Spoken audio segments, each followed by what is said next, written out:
Welcome back, folks. This is, I think, our 5th episode now. And Episode number 5. I think we got a good one for you. We have a special guest on. I think this is both first mine and Tyler's first meeting. I don't think we've ever met before. Yeah, first time. Kyle and I have been talking. Well, I guess we can introduce. You go ahead and introduce yourself, Kyle. My name is Kyle McCullough. I grew up in Sussex County in Vernon. Lived here my whole life till about 2 years ago. Moved to Kentucky for about, 6 months, 7 months or whatever. I was guiding out there. And then came back to this glorious state. And so that's... Yeah, so I think I was in Oregon when we started to talk, right? Yeah. And you were just leaving Kentucky, or you're still in Kentucky? I'm pretty sure I was still... Yeah, I think I was still in Kentucky. I think you were still there. Yeah. And we kind of linked up on social media or whatever and started talking about deer hunting, and you were talking about like some of the elk hunting, and then I was in Iowa for 6 months, so I don't know. I mean, Kentucky has big deer, so... Yeah, they got big deer, big elk, and Kentucky... Oh, that's right. There's elk in Kentucky. Nobody ever thinks about that. Nope. I was going to say, I never knew there were elk in Kentucky. Yeah, southeast Kentucky. And so that was like my first experience, period, with elk, seeing an elk. Yeah. Just everything, and wow. Yeah. Like, wow. Like, I knew going into it, like, my expectations were miles and miles, boots on the ground, looking for these elk and everything out there, and it's all coal mine. That's like the land where the elk are at. So you're just driving on these strip jobs and these private parcels and everything, and you could see them and everything. And I mean, it was cool, you know. But when I started, I was filming the guides while they were obviously guiding hunters, and the first time I heard a bugle, like, It's crazy. dude, this bull was like 300 something yards away, and all of a sudden the hair on my neck was just like, Yeah. like, it was absolutely insane.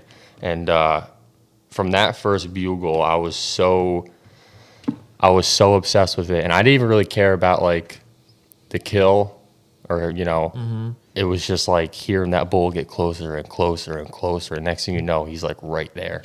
And one time I had a bull 35 yards, and right before the hunter shot, the bull faced us and bugled. And, like, I felt it inside of me. How many yards do you think he was? He was 35 yards. Oh, 35? Yeah, I ranged it because he ended up shooting over the bull's back. He missed it at 35 yards, yeah. Did he take a frontal shot on it? No, the bull bugled. We didn't move, and the bull went to turn. And as the bull was turning, he shot. He didn't take, like, an extra second for that bull to stop. Right over his back, and that bull just took off. And I was like, oh, my God. And that kid actually, I think he waited 14 years. Yeah, 14 years to draw a tag in Kentucky. And I'm pretty sure that's like the average, because every guy that I was on a hunt with, it took them 10 plus years to draw a tag in Kentucky. So like a 14-year draw. Literally.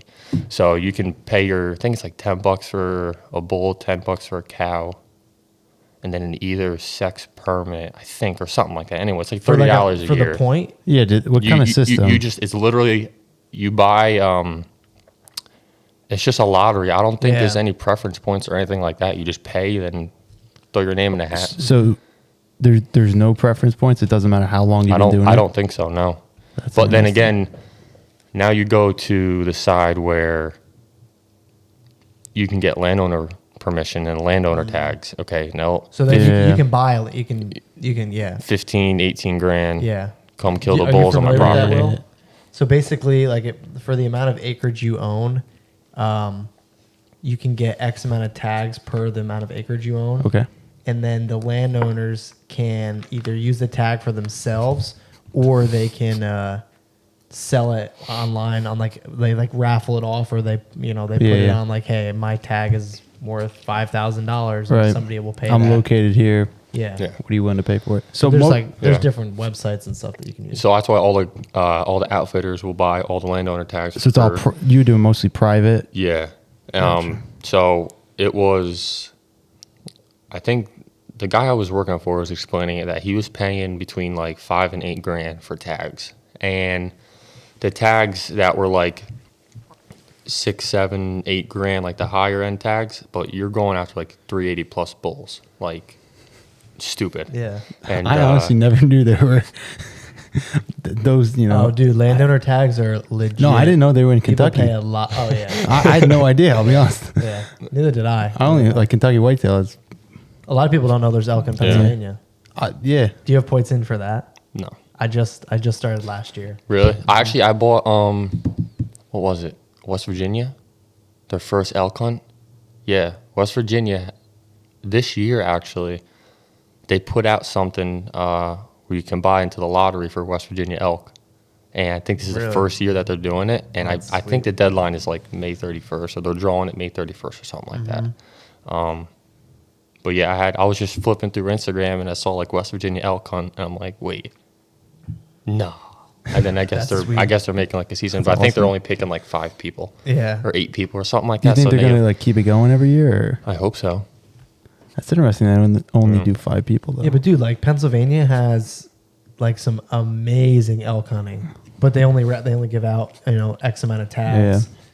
That'd be cool. I should have my computer. I could look it up. But Pennsylvania is really good for elk hunting, I've heard. And then what else? Yeah, but they only give out a couple tags. So it's like I don't know. It's like a 20-year draw. Maybe I could be totally off, but it's something crazy like that. I think Is it all in the it's like west? a once in a lifetime draw. Is it all on the western side or? I think it's like northern central. Almost, Yeah, it's like right? northern. Yeah, it's. I think like if you look at a map, I think it's like where Harrisburg is. Yeah. North of Harrisburg and then like over is like elk country. There's Yeah. one, I don't know if per it's se. 78 or on 80 somewhere, but there's like an 80 like there's- splits the state.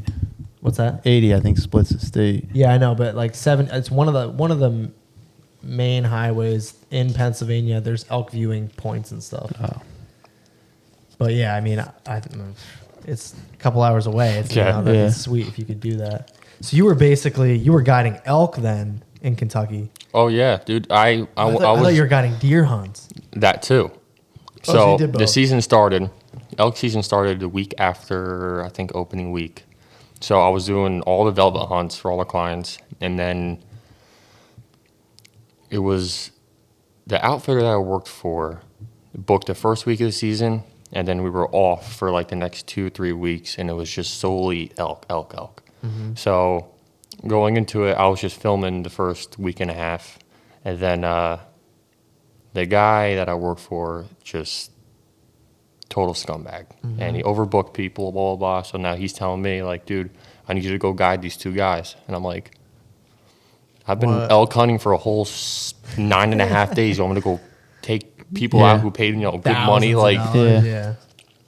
so it was a father son. They were both doctors, and of course they bought landowner tags. And I'm like, fuck. All right. So I'm like, listen, guys, this is the deal. I'm gonna be upfront and honest with you. I've been doing this for a whole 9 days. I don't know what we're getting into. I'm looking at Onyx, and we're just gonna go have some fun, okay? Yeah. They were all about it. They've hunted Colorado. They've hunted everywhere out west, and they said Colorado within the last 10 years has just completely gone downhill, like totally, yeah. With all the over-the-counter tags, and guys are shooting smaller bulls, this, that, and the other thing. He's like, so we want a different change of pace, and luckily we bought these tags. So I was like, listen, I really don't know where we're going. I'm following a map, and that's about it. So let me stop you there quick. When you have people that are buying the landowner tags, like a group will come in for how many days are they coming in for to hunt? 6 days, 7 nights. So 6 days, 6 hunt days. Mhm. You're on a new property, Yeah, and then another group comes in. You're going to a different property. yeah, So you're going wherever they draw the tag. yeah. So Gotcha. there's different units, Gotcha. and you have to. Some of the private parts that we hunted were like adjacent to like state land, but that line, like you can have a bull bugle. It's just like around here, like different zones and Yeah. everything. But up there, it's like there's triple the amount of game wardens. Like it's just, especially during It's elk taken season. super Oh my serious god! out there, Yeah. yeah. So But yeah, like I was on one property the 1 week, next week on different property, then going back and forth between different state lands because it was all in the same unit, but bulls were over here, there, blah, blah, blah. Yeah. So it was just a lot of driving in the morning. Had to go pick up the hunters at the hotel, get out there, walk miles into the woods, listen for a bugle for nothing, to hang out there for like 4 hours, to go to another property. Like it was. So it's a are lot. you? I guess if the guide bought the tags, then you can scout beforehand though, so you're not like just going in blind. Yeah. So my buddy Jordan and Kevin, they ran trail cameras. They got buddies who helped them out and everything. So they did a lot of the scouting. And Jordan lived like right in the middle of like elk country. So he would do a lot of the scouting. He did everything. I mean, he was sun up to sundown, ripping his side-by-side around everywhere, getting on bulls. And he got on bulls. Like we had pictures of between 380 and 400-inch bulls. And I think he had like a couple over 400. And I mean like, dude, to the point where they arch their back, their tips of their tines are touching their ass. Like, dude, Huge. just you wouldn't think that in Kentucky. Yeah. Like, just monsters. And we didn't end up killing any of the big ones, but no, he did a lot of the scouting. He did most of the legwork as far as elk season. I was just doing all the whitetail stuff. Then I just got thrown into it. Oh, hey, go So how guide did these guys. you? So I guess let's backtrack a little bit. You grew up here. You got into hunting. Does people in your family hunt, or how'd you get into hunting? My uncle hunts, hunted. Started turkey hunting when I was 8 years old. From then on, it has just been like, I'm a turkey hunter that deer hunts. Birds just, Something about them. I love it. Yeah. And so for years and years and years, we've turkey hunted together. And then a couple years ago, he ended up passing away. And every year since then, like I had two goals, and I said 2 lifelong turkey goals. That's the Grand Slam, Oh yeah. and then the Royal Slam, and whatever. And then I always wanted to shoot a single, double, and triple beard in one season. Never happened ever in my life till last year. Really? First bird I shot was a double beard. Really? Flipping out. I'll be 28 in October, so about 20 years of turkey hunting. I've never shot more than one beard. First bird I shot last year was a double beard. Then I shot a single, and then I shot a couple of singles in between that, and then it ended up being like last week of D week, I think. Yeah, I was hunting this bird, and I had hunted that bird the week prior, but he was with 8 hens, and I was like, I'm not killing this bird. Yeah. So I set up on him in the afternoon, and I knew that the only way I was going to pull him off of those hens is if I had my breeder set up, and if they were going to work like kind of like the same way that they were going to work. So it was like a dog leg in the field, and they were out dead smack in the middle of the field. That's where they hung out. Well, they're like, the way the sun set, it casted like a shadow on the field. So I was able to get in there, and I put my breeder hen and a quarter strut Jake. And then, like, dude, must have been 40 yards away from them, I put just a regular feeding hen. Well, those birds around the corner, I just start purring a little bit, clucking, nothing crazy. Then I started cutting real hard just to get him to like look. Dude, when he saw that Jake with that breeder hen, the rest was history. And he was running at me, and I didn't know what he was. He's running at me, and I ended up shooting him. And then I walk up to him, and I'm like, what did I just do? And it was a triple beard. And I was like, I didn't know the whole, like 2 days prior or the week prior. I just thought it was just paintbrush. Yeah. Until I got up to him, and I'm like, What did I just do? I just completed like one of the main things I wanted to do as far as turkey. A lifelong goal he didn't even know. Literally had no idea whatsoever. That's awesome. Yeah, dude, I've had great success with the half strut or quarter strut Jake decoys. Our buddy Frankie though said last year, how many? He said 8 times. No, he said he had two. No, he said there was a bunch of times. Oh, he did. Yeah, he said it was like 7 or 8 times he had the half strut. Or maybe, was it? Yeah, it was a half strut that he had, the decoy.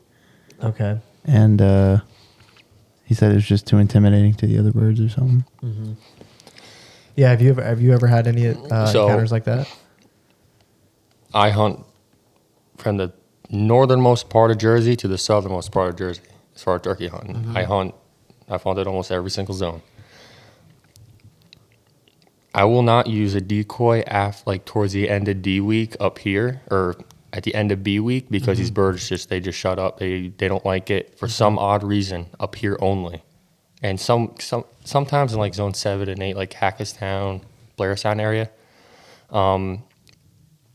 these birds just they get stupid smart with these decoys. They do. Yeah. Well, there's a lot of people out turkey hunting too. Yeah. So you got like 18 funky chickens in one field. Like guys are just like, so, I mean, over the years, I've, learned what different birds do in different part of the states or in the state. And, even my Tom decoy, I have killed a lot of birds over it. I prefer not to use it because I was working a bird a couple years ago and Somebody shot at you.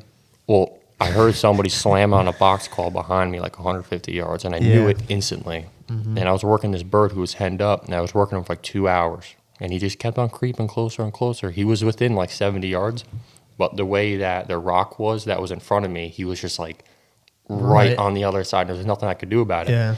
So I hear, bah, bah, bah, bah. I'm like, oh my God. And I'm deep. So he obviously heard that gobble way far away wherever he came from. And so I'll like turn around, there's a big clearing behind me, and you see this guy comes. I'm waiting, and I'm waiting. I'm not even looking at the birds anymore.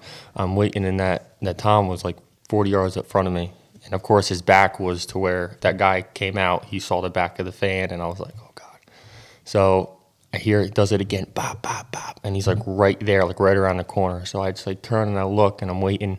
All of a sudden, he steps out. All of a sudden, dude, this dude hit the deck like he slipped on ice or something, dude. He hit the deck and like got ready, like thinking that Tom was right there.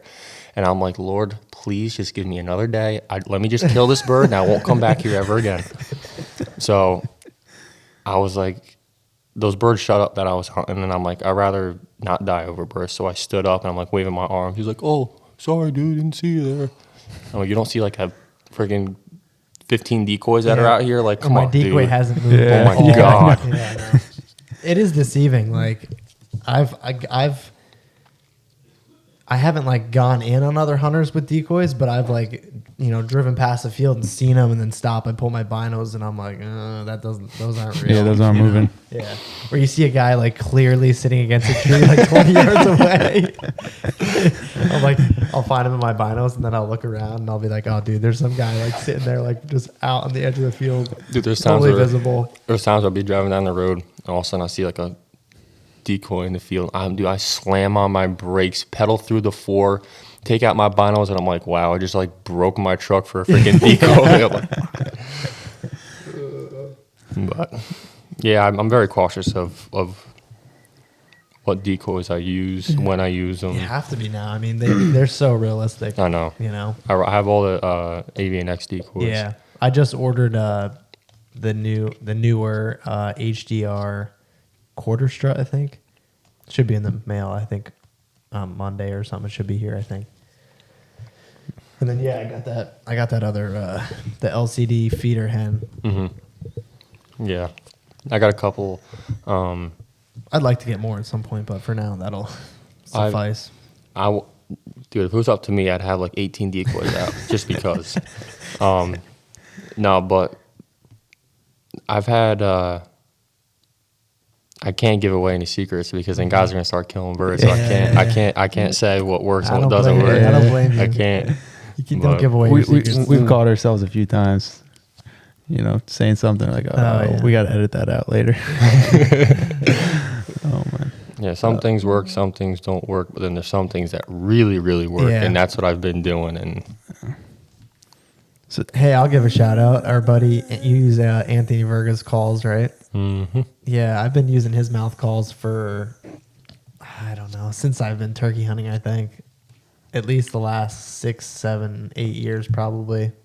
Actually, yeah, probably like the last 6 or 7 years when I started turkey hunting. Yeah, His I calls, love 'em. Yeah, me too. I love They're so them. good. Sometimes I just buy calls just to buy calls just to see how crappy they are compared to his. And I think like he knows what he's doing. like those people get mass produced. Like, you know, you order so and so's call. Like a lot of times, somebody's just making them for him or whatever. Yeah. In their production line, you know. Mm-hmm. So like I think when you order more of a custom call, especially when someone you know, like if you're buying it from someone you know, they might spend a little more time on it or something, you know. So Yeah. you just get a better call. And they hold up and stuff. They're good. I have some ordered. I have to go pick them up. I think maybe this weekend. Yeah. I ordered 4 more. Got here last week. Did he send them to you, or did you have to go pick them Yeah, up? he sent them. Oh, okay. Yeah. But yeah, I've been using his calls for I don't remember how long. Do you use? But they last too, so it's they not do, like yeah. like I bought some like the one Primos call that I used for a long time. That was Old Faithful, man. I used that call all the time, and after, man, I would probably say like 6-7 years, it just started falling apart. Yeah, the latex. And I all was that. like, oh, come on, man. And, you know, I use Listerine to wash my mouth calls off and everything like that. And, you know, I take care of them. But that call lasted me a long time. And, but once I switched to using Anthony's calls, I was like, yeah. not using them anymore. Every year, I'm I good. don't even need them. The ones I have from last year are still good, but I'm just like, yeah, Yep. I'm gonna get some more. Yep. Yeah. I bought some last year, used them. And I was like, crap, I need more turkey calls. Yeah. So are you mainly using diaphragm calls, or what kind of, like, run me through your setup? What kind of, like, I guess if whatever secrets you have or whatever, you don't Yeah, think I ain't telling you. yeah, he's going out there with a rifle is what he's doing. Yeah. So, but walk me through, like what you're going to typically bring, like say you're going into a new area, whatever, like what you wear and what you're bringing, what kind of calls you have or whatever, or what kind of vest or something like that. Which I've said this in the past on other podcasts. The number one thing I have is toilet paper. Oh, 100%. Toilet dude. paper. Every time I tell everybody that, and they all laugh, think it's funny until one day. Hey, coffee and a dip in the morning. Yep, that's it. So toilet paper is number one. That was Tyler's pet peeve when we were whitetail hunting. Yeah, we'll use the leaves a handful of times. Nah, we're gonna edit that out. No. But I've used them. listen, your nature calls, you don't got a toilet paper, you got to do what you got to do. It's the stupid stuff like that. You're like, why would I need that? Yeah. Yep. Yeah, toilet But, paper, definitely. Yeah, toilet paper, all my Sitka, which I get a lot of hate for wearing Sitka because it's so damn expensive. But Yeah, how'd you get into that? my friends bribed me, well, convinced me more so. And then so I started buying it. And then when I had my guide license, I got a discount. Yeah. Yeah. Did So I they was all like, use "Alright, Sitka too? No, they were using Kuya Okay. because they had a deal with them, and then they also had a deal with Treason because the owner of Treason was best friends with the guy that I work for, and then them two were friends with I forget what the other guy's name was. A sales rep or something? Something like that, yeah. So we had Kuyu and then Treason, and then I was like, Sitka works for me. Like, Yeah. And I like I said it before, like, I don't care how much it is because, like, just the way that if you use the Sitka system correctly in the way that is intended, It doesn't matter how much it costs. it works. And Yeah. quite frankly, I get cold quick. It works for me. So do It may I. not work for you. It may not work for you. But like for me personally, like it works for me and it keeps me warm. Like I've thought about times of switching to First Light because the First Light solids, the colors, for example, Sitka doesn't have them, like the OD green. Mm-hmm. So, but then in my head, I'm like, okay, well, I can't buy it because it's not Sitka. Like my stuff needs to match, Yeah, and if it's yeah, not, yeah. I can't mix Once it. you get I one piece, you can't need do the whole it. thing. That's kind of how I started. So before I went to Iowa, I had Badlands, and actually, the Badlands new camo, the Approach and the Approach FX actually camo in really well for deer hunting. I was pretty impressed with that. And that was like the first step I took into like a system kind of and more expensive like camo and stuff. And I liked it. And then in Iowa, they used Drake Non-Typical, which is like they don't necessarily have like systems, but it's decent. It's pretty good like clothing, I guess. But then when you get into like the Sitka and First Light, when I went out to Oregon to Born and Raised, that's when I was introduced to First Light, and it's like it's just totally different, you know. Like originally, I'm like, oh man, that's just so expensive. There's no way I'm spending $100 on a pair of pants or whatever, lightweight pants or whatever. Yeah. But once you get it and you have an actual system, it's like night and day difference. Oh, for especially sure. whitetail hunting. I'm the same way. I'm cold, but then this past season here in Jersey, I wore the whole First Light system, and it's phenomenal. And I think a lot of deer hunters, especially in our area, haven't tapped into that. You know, they think the same way that I used to, is like, oh, it's too expensive, I can't afford that or whatever. Well, I think one of the main things, like, you weren't introduced to it until you were around the Born and Raised guys, right? Because we've always talked about, unless you've seen other people use it, there's no reason for you to give it a try. Yeah. But I mean, I think both of us kind of wish we found it earlier in life. Yeah. Versus I've like spent a spending lot all of that money on yeah. stuff that's like okay versus just from the get go Yeah. buying the nice, Yeah. Sitka. And I'm not docking the other brands or anything like that. Like if you want to use Drake Non-Typical or whatever, like the stuff's still good. I just am like now a believer in the First Light system, which I'm sure is this. I would like the Sitka system if I had that. You know? Yeah, there's a lot of similarities. I've looked up on YouTube, like guys comparing, Sitka and First Light, or First Light and Kuiu, or Kuiu and Nomad, and this, that, and the other thing. And there are definitely like a lot of similarities between First Light and Sitka, which drew me to First Light as well. But in my head, it's like, why fix something if it ain't broken? Yeah. You know what I mean? Like this works for me. I've spent, 10 Thousands. hours in a tree in Illinois and 30-mile-an-hour winds when it's 7 degrees out and I'm warm. I can't justify selling it and switching. Like I really can't. I think I added it up one day and I wanted to puke how much it was. I was like, oh my I spent God. $6,000 on clothes. I don't know if you want to say that. Your wife might be Literally. listening. No, because now she's like, oh, I like that. I like the Fanatic jacket. And I'm like, oh God, here we go. That's when you know you're in trouble. That's what happened with my Yeah, girlfriend. I Same thing. I'm done. I want to get the fancy stuff, and I'm like, oh, You don't need that. Only I need that. I don't need that. Oh, it's not going to work for you. Yeah. Come on. She's like, you got all this stuff, and I'm going to take this jacket. I'm like, you can't do that because I need it for my sister. It's a $300 jacket, and you're just like, Oh, geez. But yeah, I think I would assume if I tried Sitka, there's things that I would like more about that versus First Light. Or, Waterfowl. Yeah. Oh, yeah, I know. I will say the Sitka waterfowl camo is legit. Yeah. that stuff's legit. I That's haven't awesome. I haven't bought anything yet. I'm trying to get myself to not buy anything yet. Only because I goose hunt. Like that's it. So in my head I can't justify paying another $1,400 for bibs and a jacket to shoot one goose. Yeah. Like I can't. Yeah, and you don't even, if you're hunting out of layouts and stuff, you don't. Literally, Literally a Carhartt. Carhartt bibs are perfectly fine. Yeah, 100%. Yeah. So You should have the buddies that we hunt with. It's like overalls. Yeah. The neon, Yeah. fluorescent orange. Yeah.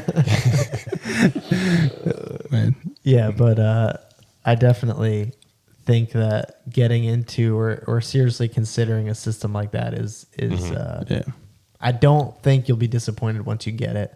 And once you have it and you start using it the way it was designed to be used, the price tag makes It's more of an sense. investment than anything, Yeah. in my Yeah. opinion. I mean, don't get me wrong, it's still stupid expensive, but it like at least you're like, okay, I didn't waste my money, you know. yeah. Yeah. Like $100-something, $125, $150 hat for a beanie, and I'm like, Yeah. dude, why? Yeah. Like, come on. Then I wear it one day and I'm like, oh, Yeah, it makes sense. I know why. Yeah, you're sitting in the stand, you're freezing, you're like, oh yeah, this is nice. It's just crazy how different like different brands product test their things differently, and like Sitka has gone above and beyond to where like they think about like, okay, if you're sitting in the tree stand, you know, like the wind's hitting your back, they make sure that like your collar is a little bit taller than it normally would be. You know, it's just a little minute details that people don't think that I have noticed of wearing it. I'm like, damn, like these guys know what they're talking about, you know. As much as you try and always believe that you don't get what you pay for, I think high-end hunting clothing, you absolutely get what you pay for. Yeah, so like a new piece I had this fall from First Light was their Solitude bib and pants, which is like their heavier weight bibs and jacket. And like the first time when I got it out of the box and I tried it on, I'm like, oh, this is pretty nice and stuff. And then I stuck my hands in the pockets, and there's like these little cuffs. So like right when you stick your hands in, it like seals around your wrists. Really? And I'm like, oh, that's nice. Yeah. And then the way that there's like another zipper that gives you access to like the bib pocket for your really? hands and stuff. That's cool. Yeah. I mean, a lot of people have that, but it just like the way that it works. I don't know. Which is, I think, one of the main things that we've discussed, obviously, is the systems, right? You can buy just the top or bottom, but when you get both of them, I think that's They really, work- yeah, it that's makes really when you sense get then, the most bang for your buck. I had a buddy one time. He's like, you know, I bought the pants and jacket, and I was still cold. This, that, and the other thing. I'm okay, dude. Like, it don't work for you. I Yeah. get it, but Everybody's do you different. have the base layers and the lightweight layers that you're supposed to layer it with? No, dude, I'm not paying that money. Okay, well, that's why. Yeah. That That's why might you're be a cold. reason It all why has to work it's not together. working. You know. Well, I got like three pairs of thermals on, this, that, and the other thing. I'm like, dude, it's not like that. Like, it's a full system. Yeah. Like, if you use it properly, you will be warm. Yeah, you know? 100%. You gotta have the layering and like It like builds on itself almost. yeah. Yeah. And that's the way I was. Like I would be like, oh, let me get a big jacket and big like bibs or whatever, and I'll be warm. And that's not the case. Yeah. You have to have like for my first light system, like if it was November or whatever, and it's going to be 20 degrees when I go in the morning. I've got my furnace, which is their heavyweight long johns on, and then I'll wear Catalyst pants, which is like a fleece line pant, and then I'll wear my bibs, and that blocks the wind. Like it just all works together and stuff, and it's Do the zippers on your bibs, do they go all the way up to your hip? yeah. So you can take them on or off. Yeah, easily, that's nice. Yeah. So anyways, I don't know. It's worth it. Yeah. For those of you listening, it's worth it. Yeah. Like, They're shaking their head right now. they're like, these guys are such assholes. Thousands of dollars on hunting Literally, clothes. why would you ever do that to shoot a deer? Like, Oh, I mean, hey, if you're gonna go hunting a handful of times, whatever. Yeah, you know, that's also, we didn't talk about the fact that we hunt. Yeah, like how many sits did you do last year? Yeah. 7 in Jersey. I didn't hunt that much last year. Because I killed the 2 bucks that I wanted to in Jersey last year. I killed the 1 deer on the 6th sit. Because now, like, having a daughter, it's like you have to choose your time wisely. 100%. Yeah. Believe it or not, that actually has made me a better hunter because it kept me out of the woods. It made me study, like, exactly what this deer was doing and everything like that. And I knew going into the 6th sit, I'm like, I'm going to kill this deer today. I know for a fact I am. Sure enough, he came in like 5 o'clock and I smoked him. And then, dude, I just like you're dropping deer left and right. You and your wife. He's and everyone, talking I'm about like, what six- in the world? Yeah. $2 and 6 cents. And me and Dum Dum over here went out 55 times. We never even shot at a buck. My point, I guess to wrap up, We the gotta go with clothing, him. I know. My point there was like, we had how many sits? It was like 49 or 50. It was sits in that or whatever. 50 so mark. like, it wasn't like we hunted a couple times. Yeah. If you're hunting that much, I would then say it's worth it. overall, I hunted Ohio probably like a week, and then I was in Illinois for a while. So, I mean, I probably hunted 30 to 40 days this whole year, and I was warm. I wasn't cold. There was not a time where I was like, damn, dude, I should have that's what I brought mean. But this. you're hunting that Yeah, much, so like you're wearing Yeah. gear a lot. Yeah, when you hunt 40 times, you Yeah. do the math, then it starts to make sense, you know? Yeah. Yeah. Versus 1 or 2 times. Yeah. It's much harder to justify. Which I get it with guys that like want to go out, the weekend warriors that don't get to hunt a lot, whatever. Listen, if you don't want to spend that extra money and you'd rather just suck it up and be cold or whatever, Yeah, all power to that's you. fair. But Or there might be some guys on the other end of the spectrum that are like the weekend warriors, but they hunt, in New Jersey you can't hunt Sunday, but let's say in another state you're going to hunt Saturday, Sunday. I mean, some of those guys will sit all day. So yeah, I know a couple of guys like that. they're going to make their time in the woods efficient, I guess, and they're going to have those systems. Yeah. But Either way, I think we're all sucked into the yeah. hundreds of dollars for one item of clothing realm. Yeah. I guess it's just hard to explain. You're never going back. Yeah, no, you can't. No, once you go in, you can't. No. But it's very hard to explain to someone that it's worth it with that. Like, you just have to. Yeah, do that's it, what you it's know? like. I don't think you ever would have really been introduced to First Light on the level that you were unless you went 100%. And And if at one point I was, it would be like I bought a jacket and pants, and it didn't work or whatever, I don't think I would have bought it until you kind of got me on board and showed me this stuff. Well, yeah, I'm like, dude, you just got to do it. Yeah. And I'm like, what am I thinking? You Yeah. buy one and then you're like, oh, that one's cool too. I'll buy that one. That's pretty nice. And then next thing you got 15 items sitting on a rack and you're like, oh man. I know. Yeah. Yeah. So, That's how they get you though. anyways, I walk me through. We didn't finish that up. What kind of turkey vest do you use, or do you wear one, or what's your system there? Oh, so for turkey, last year I switched it up. I noticed that up here, my subalpine Sitka was just a little bit more green than I wanted it to be, because the vegetation up here it didn't like grow yet where I was hunting. So I'm like, all right, let me switch to bottomlands. And I bought just Amazon bottomlands, just got the bare minimum just to sit in the woods, and that's what I wear now. It's just the bottomlands, the vest. Dude, and, I think the bottomland camo's sick. well, then I had ended up having to buy a bottomland gun just to Yeah. match, because I I've can't got- not match. I've got the bottomland Tyler gun, and loves the I've got the bottomland. bottomland vest. Yeah, my Remington 870 was the first shotgun I ever bought in my life. Years ago. Never did me any wrong until I shot a bird last year. In the beginning, the double beard actually. I shot that bird and I go to eject the shell and it wouldn't go. Something was jammed up in it. I ended up getting it out, and then I'm like, oh, maybe it was the shell or something.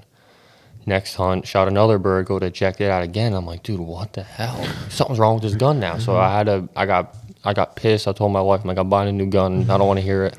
She's like, just use my 20 gauge for the rest of the season. I'm like, I don't want to. But she shoots that TSS, and I'm like, yeah. dude, I folded a bird at like 55 yards, like stone. Like, this bird didn't flop. The I'm like, TSS is legit. dude, did I decapitate this Yeah. thing? Like, Yeah. what the hell? So I used her gun for the rest of the season. Then I ended up buying a Mossberg 930 off Gunbroker. I got a good deal on it too, actually. I saved like like it? $250. Oh, yeah? Yeah, dude, the gun's sick. Sick. I bought a Pattern Master choke.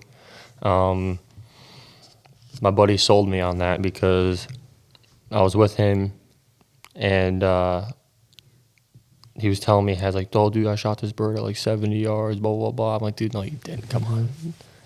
Well, I patterned that gun at like 60 yards, and I'm like, okay, Legit.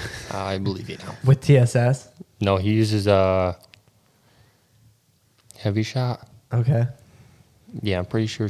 I think heavy shot.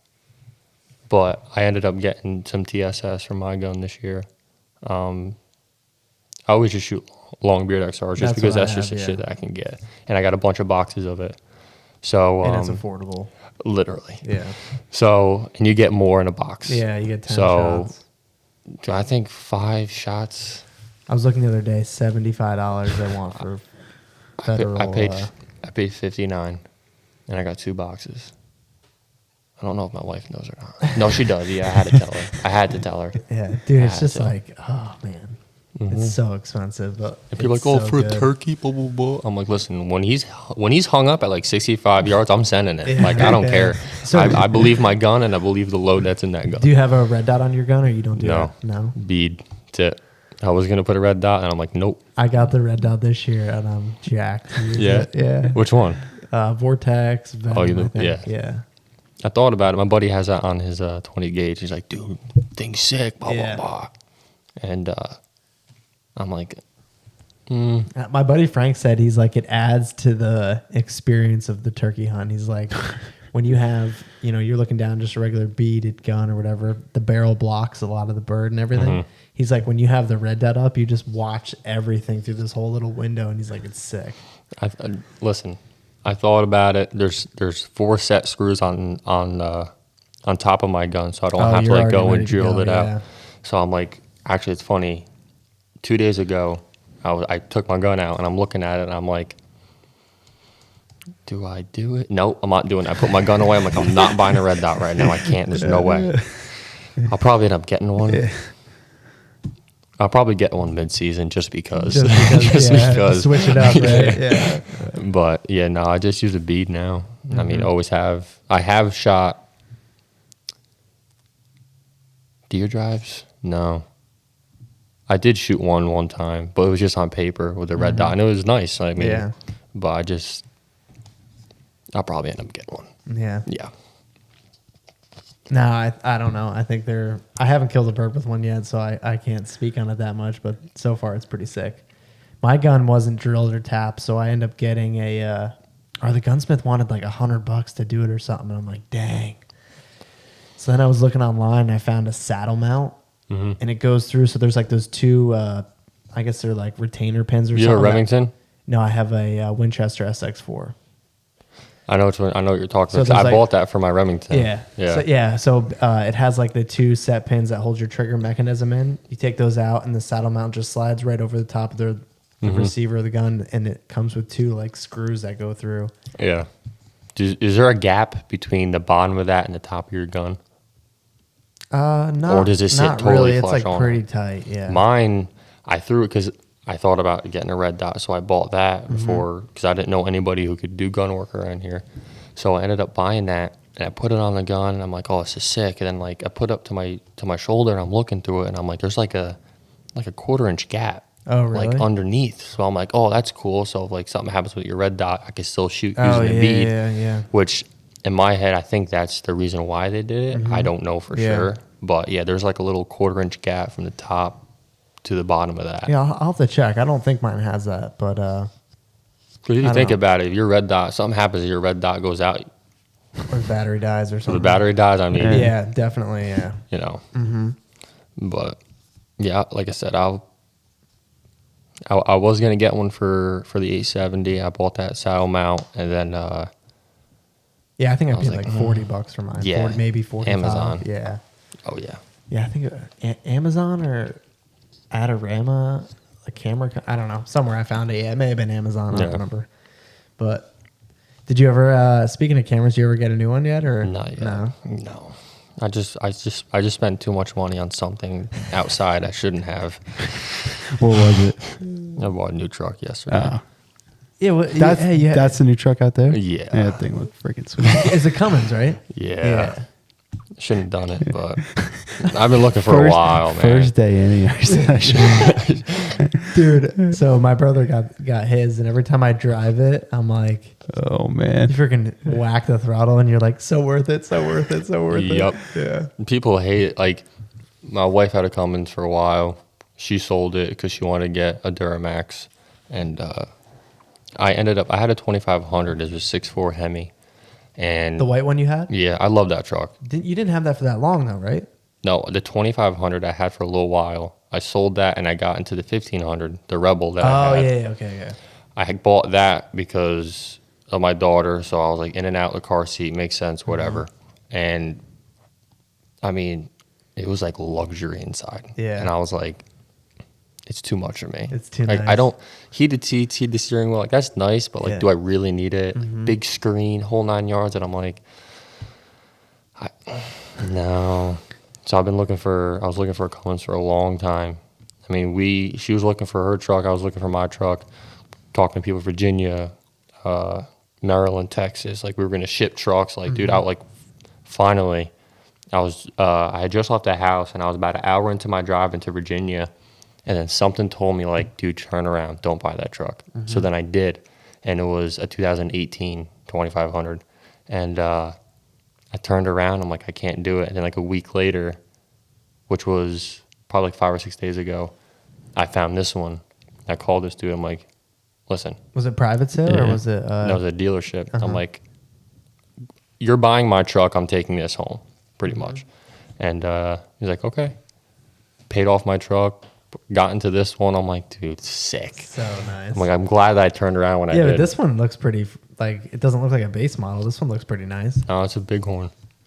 That's pretty much like a base. No, Tradesman's a base model. Yeah, So it's the a Tradesman. Bighorn. Yeah. So it's the one up from that. Yeah. So I think my brother's it's a tradesman, but it's got a bigger screen. It doesn't have that 12-inch screen, but it's got like the 8-inch or whatever it is.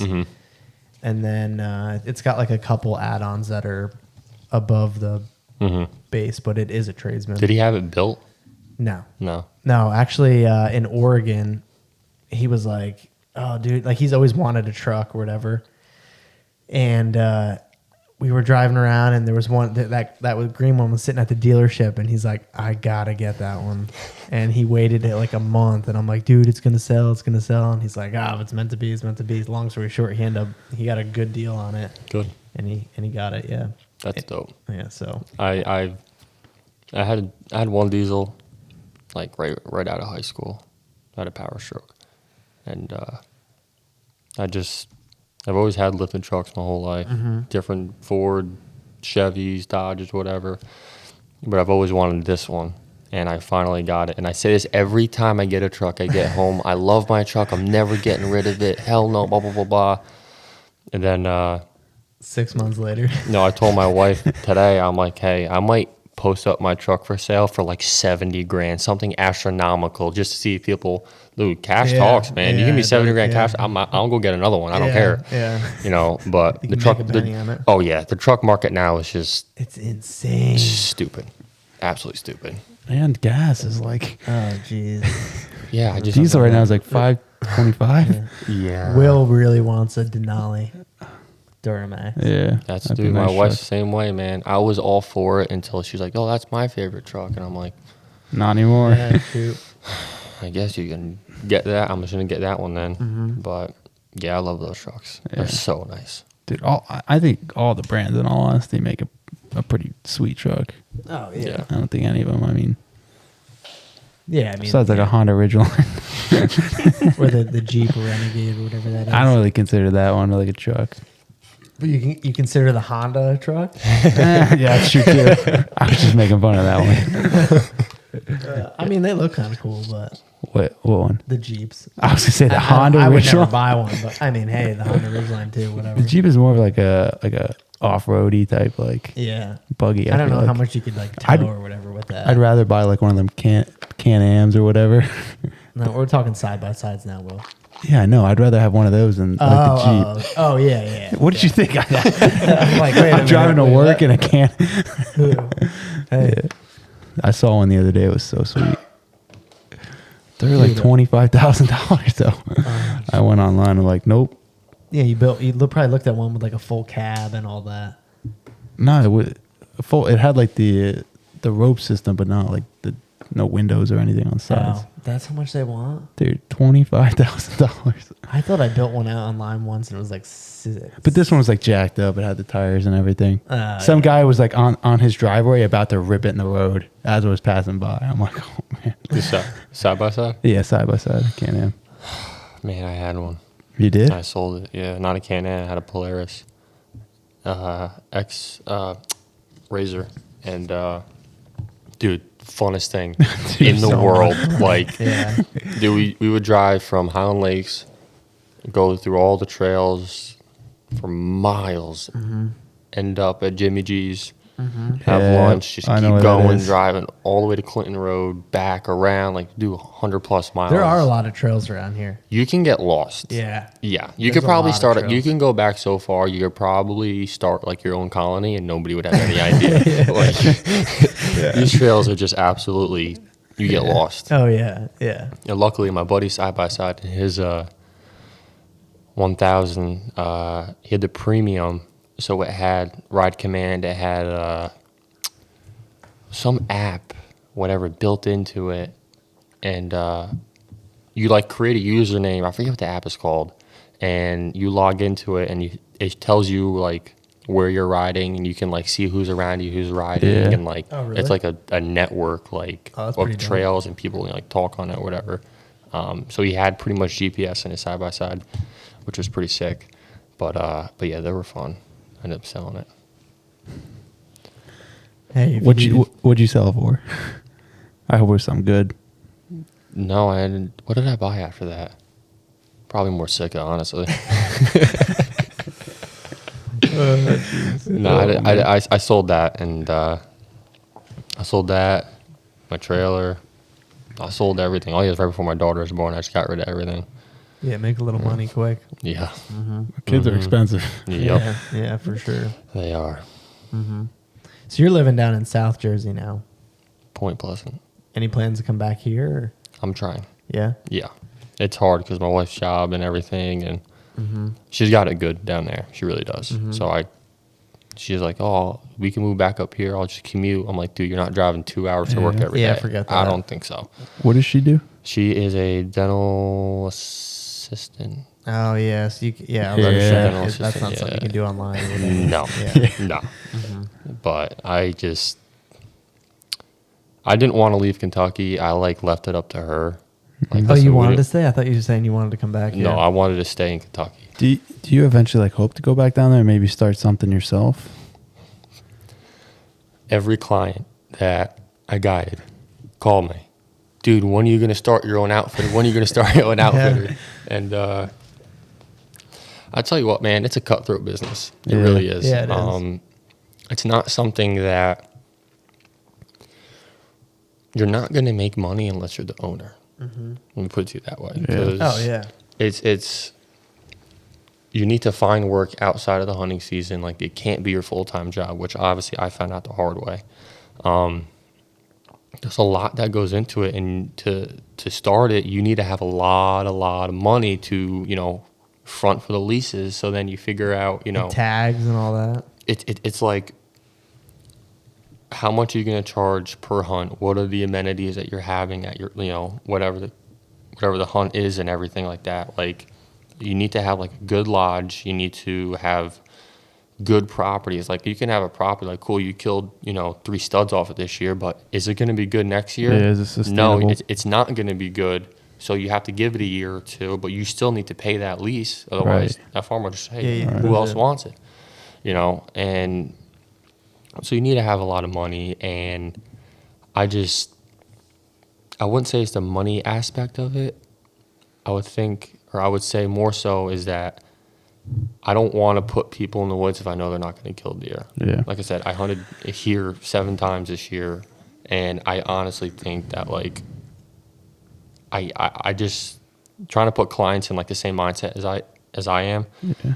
I just can't justify doing like a whole outfitter thing. I think one of the hardest things, especially in the outfitting, like this fishing industry too, is you can do everything perfect as an outfitter. Mm-hmm. And for whatever reason, the deer is there, the fish aren't there, and it sucks. Yeah. And it's hard to, make the client see that and not feel awkward. And Oh, yeah. You got someone paying a couple Yeah. grand. They expect, the Yeah. world, which is, that's not the wrong mindset. I don't think. I think if you're paying if you're paying 4 or Yeah. 5 grand, 6, 10, whatever it is to go on a hunt, like, You're expected, Yeah. you're expected to like walk in there with like a silver platter with some beer on, like, oh, 100%, here yeah. you go, like, and the you know. and the real life aspect of that is like there are a lot of companies and guide fitters that are not like that, and it's not a good experience. Nope. And I know of one who it's bad. Yeah. It's bad. It's sad. it's sickening because, like I said, I've been on both sides of the spectrum, and the fact that like I put my blood and sweat into making sure that like one farm, like I managed 880 acres I had, and it was so hard to like manage all that as far as like, making sure stands are hung where they need to be, blah, blah, blah, whatever. And then it's just like I put so much time and effort into it, and then like if a client does come in and he ends up killing, it's like, dude, like that's awesome. Like I feel accomplished. I did my job. Versus another outfitter that buys pen raised deer and puts them on a farm Yeah. and has like Instagram celebrities come in and shoot this deer, thinking like this is some crazy good outfitter. You know, it ain't right. You got people who bust their ass all year long, save money, and you're not even buying a hunt. You're buying the experience. So the minute you walk into the minute you leave, and like food, this, that, and the other thing, just the camaraderie of everything. Like, and that's one thing that we lacked. But it's just crazy how somebody who has like 500,000 followers comes in and shoots 180-inch velvet deer on opening day. Like, cool, dude. Come on. That deer was chained You know. to the tree an hour before he got Literally, though, dude. Like, They cut off one of his legs. It's like, wait a second here. So what are you doing now then? I work for the Department of Public Works. Oh, nice, Jackson. dude. That'll give you some time to hunt, won't it? Yeah. Believe it or not, their pay is absolutely horrible. It is like the second biggest town in New Jersey, and it is like the least paying DPW.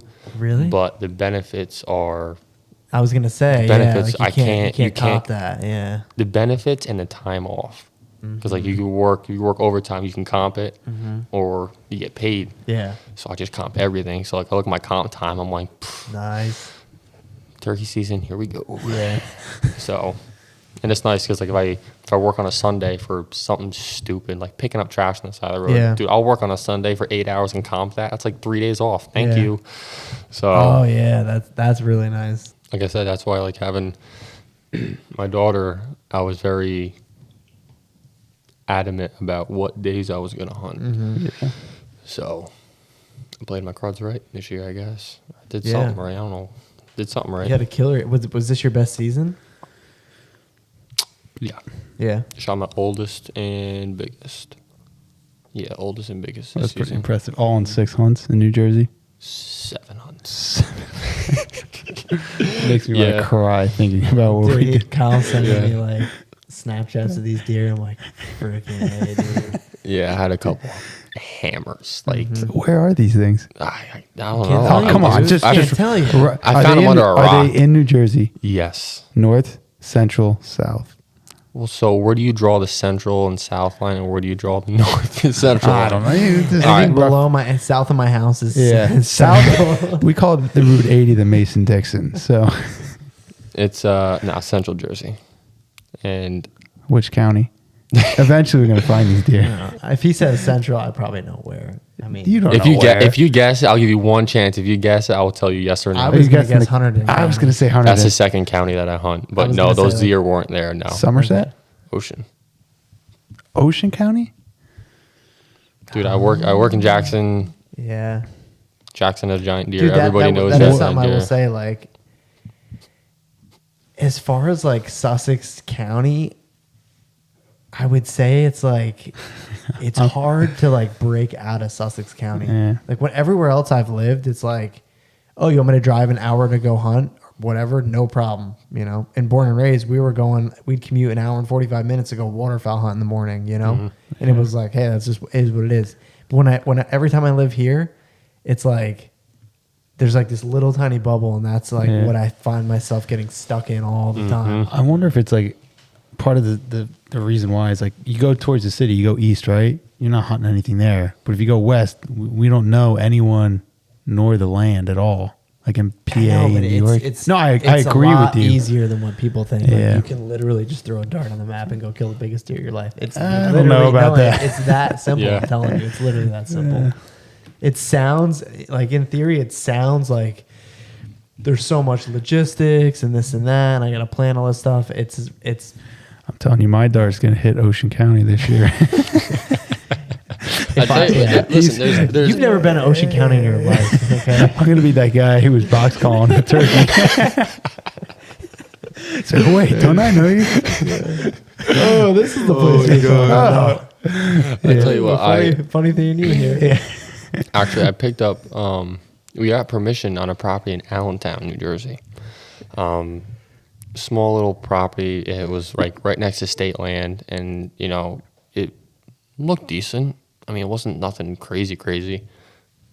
So on the one field, I just put a camera and deer walk by, whatever.